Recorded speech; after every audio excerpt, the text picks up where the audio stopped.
中年少妇是最容易被搞定的，因为这劳斯莱斯，老板怎么了？哎，你好，我好久没用这个车了，老是放车库那里。啊，没想到今天要用，4条减震都趴了，帮我看一下怎么回事。好，把你钥匙给我一下。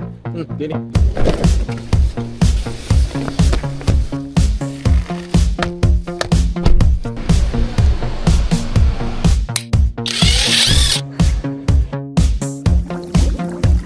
像这种空气减震，在4S 店换一条就要5万多，在我这里不到1000多就能帮他维修回去。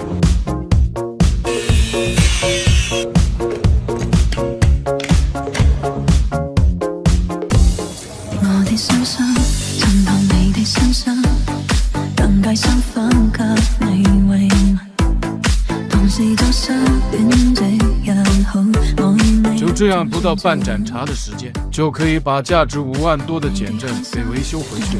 如果是你会换原厂的还是维修的，评论区讨论一下。